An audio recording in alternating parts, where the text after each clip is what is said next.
Salut à tous et c'est parti pour une nouvelle ronde d'Interclub, nouvel épisode du Road to CM. Et ça commence, donc je suis contre Simon Versini, 1804 Hello. Ça commence par un système de Londres, je réponds ma réponse classique avec C5 et cavalier C6. Et première surprise ici, Simon me joue cavalier D2. Donc assez secondaire à niveau amateur mais qui est le coup principal des maîtres. Et déjà ici je vais réfléchir parce que je connais pas très bien cette ligne, hein, ça fait longtemps que j'ai pas révisé. Et du coup, je ne vais pas juste que je joue d'habitude. Alors si vous avez un peu regardé mes vidéos, si vous avez un peu regardé mes tours précédents, vous savez que je joue en général ici le coup fou F5, pour simplement développer mon fou, jouer E6 et jouer le développement. Sauf que là, j'ai eu peur de dame B5, dame B3 et je voyais pas de ligne concrète qui marchait.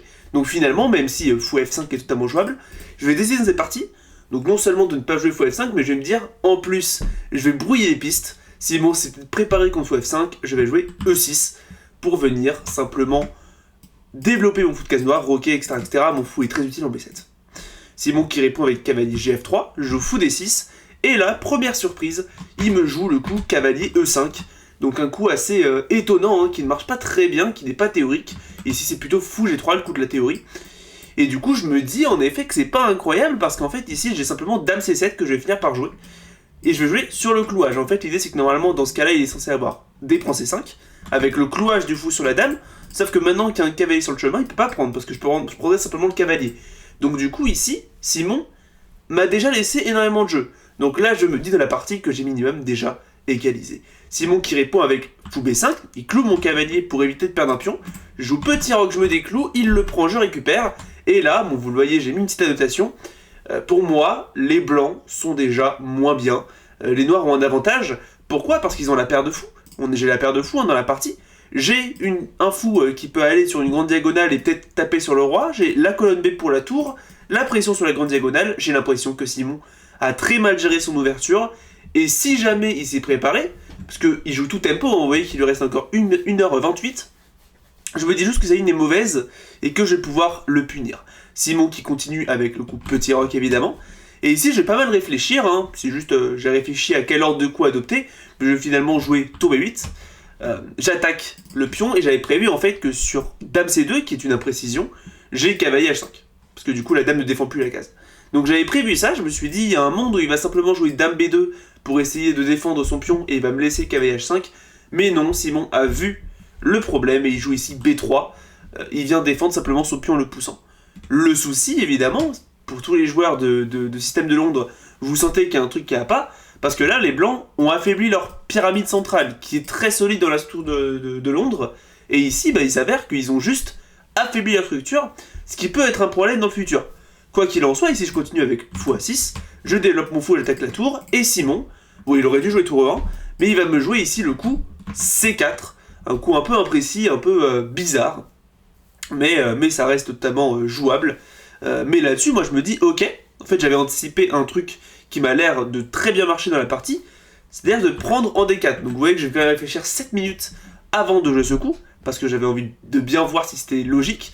Mais en fait, le problème qu'il a quand il a poussé C4, c'est que maintenant il peut pas récupérer du pion C. En fait, il est obligé de récupérer du pion E, et maintenant le fou n'est plus défendu. Ça veut dire que là, il y a un gros signal faible, un gros problème tactique, c'est-à-dire que normalement il veut jouer cavalier D3 pour défendre, sauf que là, cavalier D3 perdrait simplement une pièce, globalement. Donc ici, je vais réfléchir. Je vais réfléchir longtemps, parce qu'en fait, maintenant, comment je continue ? À la base, j'avais peut-être prévu de faire un coup comme cavalier E8, peut-être, pour venir rapidement jouer F6 et jouer sur le clouage. Sauf que là, je me rends compte que les blancs ont C5. Il vient attaquer mon fou, je suis obligé de prendre, et en fait, il y a prise, et je vais perdre une qualité. Bon, je peux encore la récupérer avec dame B7, suivi de fou prend 1, mais c'est bizarre, j'ai pas envie. Et donc je me dis, mince, comment je fais ? Et finalement, ici, après peut-être 10 minutes de réflexion, je vais décider de jouer le coup cavalier D7. Alors le meilleur coup, c'était C5, avec l'idée de jouer une position comme ça, où je suis déjà gagnant. Enfin, où je suis déjà très très bien. Mais j'ai pas assez exploré, j'ai sous-estimé les lignes. Je me suis dit juste que c'était assez bien pour les blancs. Mais du coup, c'est pas grave, ça arrive. À la place, je vais me dire, ok. Je vais jouer cavalier D7, donc vous voyez que j'ai réfléchi quand même 10 minutes pour ça. Cavalier D7, je me dis, ok. Faut pas que je prenne trop de temps parce qu'on est au coup 13, il me reste déjà plus que 53 minutes, j'ai réfléchi 37 minutes pour les 10 premiers coups, c'est énorme. Donc je risque d'être en Z-note pour la fin de la partie. Donc je me dis, ok, j'ai l'impression qu'il n'y a rien de mieux, donc je vais jouer ça. En fait, mon plan, c'est après cavalier prend, dame prend, fou prend, de peut-être pouvoir jouer pion prend ici, mettre les tours en D8 et en A4, et vous voyez que là, globalement, je mets pression sur les pions pendant. J'avais envie de jouer une structure de pion qui est thématiquement faible, même si je savais que c'était objectivement égal, je me suis dit, vu qu'il est que 1800 Elo entre grosses guillemets, bah je me dis qu'il y a moyen qu'il tombe, il y a moyen qu'il craque, je sais pas, j'en sais rien. J'ai l'impression qu'il peut faire n'importe quoi. Et Simon qui bah j'essaie de prendre. Il récupère, il joue tempo fou prend. Ok, je me dis, bon, logique. Je récupère, il joue tempo C5. Sauf que là, C5, je vois ça, je me dis, attends, c'est bizarre ce coup. Ce coup est vraiment bizarre. Parce que là, ok, il attaque madame, mais il ouvre aussi mon fou. Donc la tour est en l'air. Et donc ici, je vais regarder un petit peu, mais je vois pas le problème. Je joue dame F4, madame s'active et attaque le pion. Et en fait, comment tu fais pour défendre les deux menaces? Parce que là, ta tour est attaquée et ton pion est menacé. Donc en fait, tu ne peux pas sauver. Parce que si tu sauves ta tour, tu vas perdre le pion. Et si tu défends ton pion, tu vas perdre la tour. Enfin, tu vas perdre les qualités. Donc je me dis, mais il a fait n'importe quoi, Simon, là, c'est bon, je suis gagnant. Et en fait, Simon va m'avouer à la fin de la partie que ce sacrifice était totalement volontaire, mais qu'il n'avait pas mis en détail. Et on va voir ça dans la partie. Ici, il continue avec cavalier F3. Donc il le joue quasi tempo, hein. Il vient défendre son pion comme ça.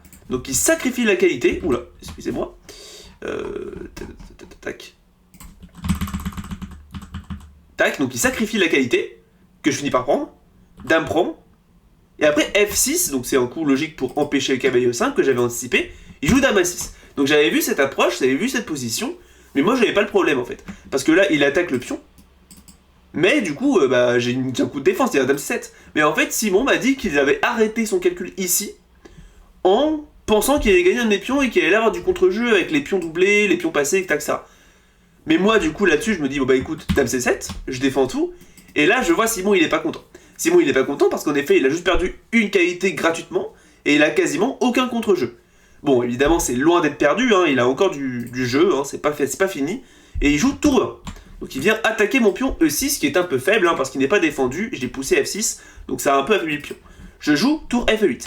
Alors roi F7 est jouable et est naturel, mais en fait, tour F8 est mieux, parce que du coup, le plan pour les noirs dans cette position, c'est clairement pousser E5. Hein. Essayer de créer des faiblesses sur les pions centraux, créer un pion passé. E5 est vraiment l'approche qu'il faut jouer, donc tour F8 très important pour préparer ça. Maintenant, Simon joue cavalier H4, donc il veut préparer cavalier F5, cavalier D6. Très logique. Je réponds G6 pour simplement empêcher cette manœuvre, et il joue G3. Un coup un peu inutile, mais certes. Je joue E5, donc j'ai réussi à faire ma manœuvre, et il joue Dame D3. Et là maintenant, il faut être un peu vigilant. Parce que là, une idée qu'il pourrait avoir, par exemple s'il joue Dame C8, ça pourrait être de jouer cavalier prend. Bon là, il s'avère que ça marche pas parce qu'il y a E4. Mais son idée, en fait, c'est peut-être de jouer pion prend et dame prend ici. Enfin, en tout cas, dans la partie, c'est ce que je pense. Je me dis, en fait, quand il joue Dame D3, je me dis, ah, quand même, il ziote la case G6, donc si jamais je fais n'importe quoi, il pourrait jouer cavalier prend, pion prend et dame prend. Donc ça peut être gênant. Mais là-dessus, moi je me dis, ok, bon, je joue un coup qui m'a l'air logique, je joue dame A5. Ma dame était assez inactive, donc je vais venir l'activer et menacer peut-être la tour. C'est-à-dire que si tu prends là, bah évidemment tu perds après dame prend et dame échec. Je vais échanger dame. Donc ici, Simon va finir par jouer tour E2, évidemment il l'a vu, il ne veut pas n'importe quoi. Il défend son pion et il fait en sorte que la tour soit défendue. Et en fait, là-dessus, j'avais anticipé une ligne qui n'est pas bonne. En fait, j'avais anticipé de jouer E prend D4. Sauf que là, maintenant, je me rappelle de sa menace. C'est-à-dire le pion G6. Et je me rends compte qu'il a peut-être cavalier pour G6. Et là, mine de rien, c'est pas facile. Hein, parce que j'avais prévu de jouer tour prend pour déloger la défense du cavalier. Sauf que le problème, c'est que je me rends compte qu'il y a dame E6. Et en fait, c'est perpétuel. Parce que si je pars en H7, en fait, peu importe où je vais, il va jouer dame D7, dame échec, comme ça. Il va pouvoir revenir, faire des échecs, c'est le bazar, et je vais finir par perdre, hein. Par exemple, par faire nul, par exemple ici, échec, tac, échec comme ça, tac, échec comme ça, vous voyez que je n'arrive pas à fuir, il y a toujours E6, D7 et H3, et donc c'est nul. Donc à la place, ici, je vais me dire, mince, E prend D4 ne marche pas, et donc je vais réfléchir peut-être 10-15 minutes, pour essayer de trouver un coup qui marche, qui permet de gagner sur le champ, mais je vais pas trouver. Et donc finalement, après 15 minutes de réflexion, je vais me dire, mais Nathan, mais t'es totalement gagnant. Pourquoi tu te fais chier à trouver une ligne qui est critique et qui gagne sur le champ, alors que tu peux juste jouer super simple. Et donc après 16 minutes de réflexion, alors qu'on est déjà au 24e coup, hein, donc vraiment, je me mets mal au temps, Je joue E4. Je suis allé un peu vite. Je vais jouer... Voilà, E4. Tac. Donc, voilà, mon but c'est juste d'attaquer la dame, et du coup je joue ça, je me dis, mais de toute façon, ça, il n'y a aucun monde où c'est pas gagnant. Je veux dire, j'ai une qualité de plus, il y a ces pions qui sont faibles, je veux dire, je vais gagner. Et Simon qui joue dame E3. Donc il vient rapatrier la dame vers cet aile roi, pour attaquer mon roi peut-être. Je joue dame C7, j'ai un plan derrière la tête, hein, vous allez voir. Donc déjà, si jamais il joue dame H5, je joue dame G7 pour menacer les choses de dame. Mais après cavalier G2, qui est le coup qu'il joue, j'avais prévu aussi de jouer A5 pour A4. Donc là, c'est une manœuvre que je considère très bonne pour venir simplement créer des faiblesses à la dame et que je vais pouvoir finalement utiliser pour gagner. Ici, Simon qui décide de prendre mon pion, mais il joue tour B4, ma tour commence à s'infiltrer, il joue F4, un coup qui malheureusement tue un peu son contre-jeu, je joue F5, je bloque tout, et ici, ça commence à être difficile pour lui, il n'a plus de jeu, il joue H5, il essaie de forcer la main, je joue dame G7, ma dame qui glisse sur le côté et qui attaque le pion en DK, donc il joue tour D2 pour défendre, je joue tour A8 pour mettre ma deuxième tour en jeu, il joue A3, donc je prends le pion A4, et après dame B3. Ici, il faut être vigilant, mais je ne vais pas l'être en fait ici, il me reste 16 minutes, j'ai 7 coups à jouer, ça fait déjà quelques coups que je blitz un petit peu, parce que je sens que je suis mal au temps, mais là je vais aller trop vite, je vais louper une occasion, enfin je vais louper juste un gain pour lui, pas un gain mais un moyen d'égaliser, et je vais jouer le coup tour prend D4 qui est une grosse gaffe en fait, ici j'aurais dû simplement prendre en A3 et profiter de mon avantage matériel en jouant ensuite pion prend, tour A6, et juste avoir une finale totalement gagnante. Mais je vais me dire que tour prend D4 est mieux pour venir simplement me créer deux pions passés protégés, liés en plus, mais le souci c'est qu'ici, donc essayez de mettre pause si vous voulez avoir, Simon avait une chance de prendre l'avantage, ou en tout cas de faire nul. Et ici, en fait, ça commence avec H6. En fait, j'avais vu que sur dame B2, il pouvait pas le faire parce que ma dame est défendue, donc je prends simplement. Et là, je suis juste mieux. Sauf que ce que j'avais pas vu, et je l'ai vu, en fait, une fois l'avoir joué, peut-être 3-4 secondes après, je me rends compte qu'à ce coup, je me dis, mais attends, mais il y a H6, en fait. Il vient attaquer ma dame, la forcer à bouger, ici, je pourrais probablement forcer de venir en, par exemple, F6, et là, maintenant, il y a peut-être dame F2. Et il vient taper en fait, madame qui n'est pas défendue. Sauf que je me dis, c'est bon, j'ai tour à A4, je défends tout. Sauf que non, je défends pas tout. Et ici maintenant la tour ne défend plus la 8ème rangée, et en fait ce qu'il fallait voir c'est qu'ici les blancs peuvent forcer la perpète avec dame B8 échec, dame F8 et dame E5. Il attaque ma tour, il attaque mon roi. Je suis obligé de prendre ici la tour, sinon je perds simplement du matériel. Et maintenant il y a dame E6, et en fait globalement je vais pas pouvoir fuir les échecs. Et au cas où... dame H8 ne change pas grand chose, il y a dame B7 avec tour E8 et dame D7 intermédiaire très important pour venir forcer le roi à partir en F8. Comme ça sur dame G7, dame prend, pion prend, c'est échec. Et il y a cette finale qui est très compliquée. Et vous l'ordinateur dit que les noirs sont mieux, mais globalement c'est vraiment très difficile à jouer humainement parlant.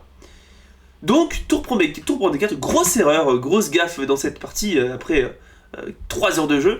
Ici je me prends H6, mais Simon qui joue quasi tempo, tour prend, et je suis soulagé. Je suis soulagé parce que je me dis, il n'a pas vu H6, c'est bon, on part pas sur la position critique. Je pensais quand même être gagnant dans la partie, mais je me suis dit que H6 c'était plus critique et qu'il fallait être plus précis pour gagner. Je me dis, ok c'est bon, il échange les pièces, tout va bien. Je récupère, il bouge son roi, je prends en C5, il joue dame B7 pour évidemment tenter d'être agressif et attaquer ma tour, je joue tour D8, je me dis que c'est sa meilleure case, il pourra peut-être aider un pion à filer la dame.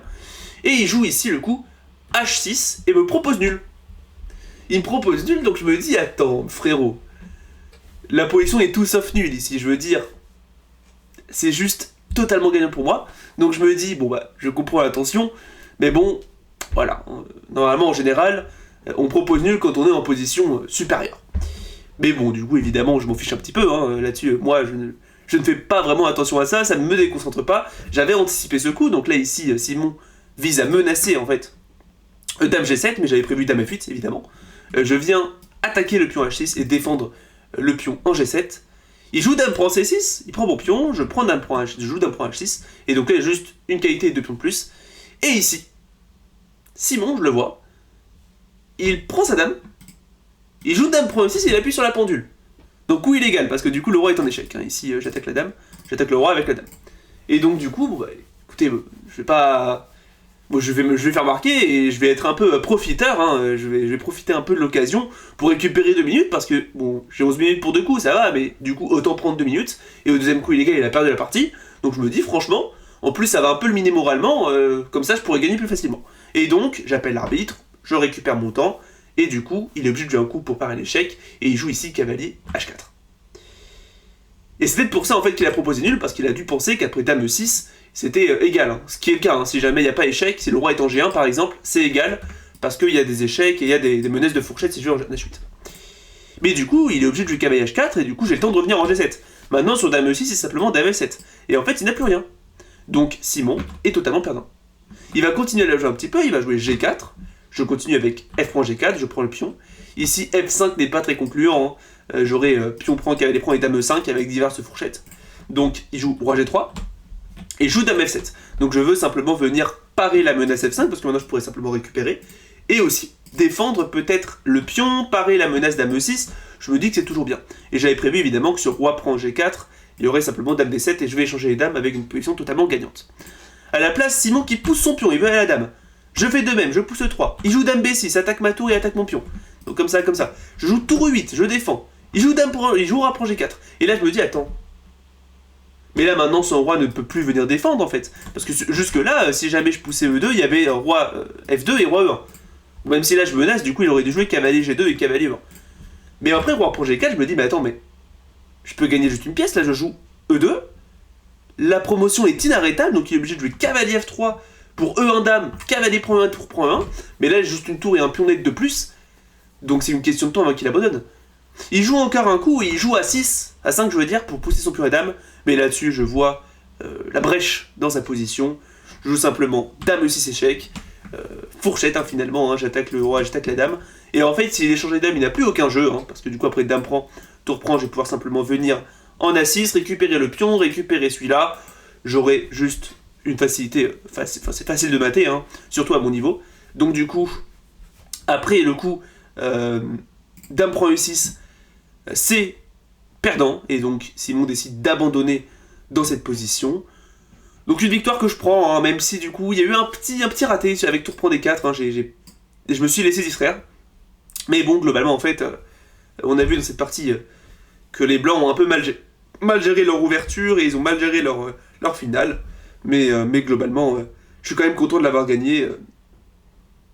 C'était quand même une partie relativement clean, surtout à l'ouverture, où j'ai réussi à bien trouver les bons coups, malgré du coup le fait que je ne connaisse pas, et surtout, je suis content d'avoir bien évalué les positions, hein. Je pensais que c'était mieux pour moi, et c'était mieux pour moi. Et du coup, voilà. Petite victoire, donc je suis content hein, de ce round 2CM, je continue mon avancée. Et bon, malheureusement, du coup, je tourne cette vidéo le 1er avril, hein, le jour où cette vidéo sort. Et le problème, c'est que cette partie ne compte pas pour le mois d'avril, hein, même si je l'ai joué en mars. Malheureusement, ça a été joué trop tard, donc ça comptera pour le mois prochain. Donc, je gagne 23 Elo ce mois-ci, ce qui fait quand même plaisir, hein, je passe 1953. Donc je continue à m'avancer petit à petit de ce titre de CM. Je continue aussi à m'avancer peut-être des conditions pour faire des tournois A, ou qui seront plus prometteurs pour moi pour devenir CM. J'espère en faire un peut-être durant l'année. Et du coup, j'espère que cette vidéo vous a plu. N'hésitez pas à partager la vidéo et à vous abonner si c'est le cas. C'est Ergonialpin. Tchuss.